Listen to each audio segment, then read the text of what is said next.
Salut tout le monde!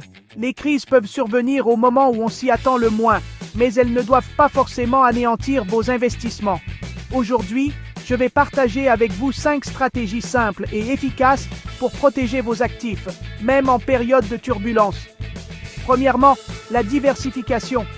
Vous connaissez l'expression « ne pas mettre tous ses œufs dans le même panier ». En répartissant vos investissements sur différents actifs, comme les actions, les obligations, l'immobilier et les liquidités, vous pouvez équilibrer les risques et les récompenses.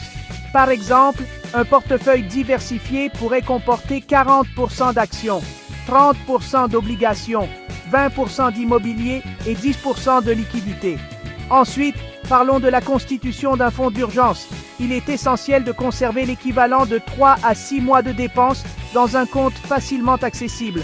Cela vous permet de faire face à des dépenses imprévues sans avoir à puiser dans vos investissements, surtout en période de difficultés économiques.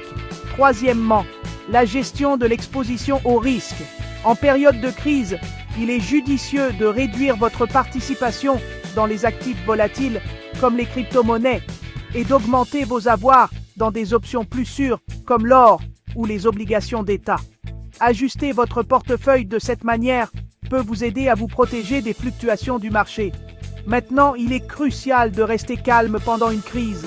Évitez les ventes impulsives. L'histoire montre que les marchés se redressent souvent après des baisses importantes. Prenons l'exemple de la crise financière de 2008. Les marchés ont finalement rebondi et atteint de nouveaux sommets. Vendre sous le coup de la panique peut entraîner des pertes permanentes, tandis que la patience peut s'avérer payante. Pour conclure, rappelez-vous ces 5 stratégies. Diversifiez votre portefeuille, maintenez un fonds d'urgence, gérez votre exposition au risque, restez calme et soyez préparé à toute éventualité. Si vous avez trouvé ces conseils utiles, n'oubliez pas de vous abonner pour plus de conseils en investissement. Merci de m'avoir suivi et à bientôt.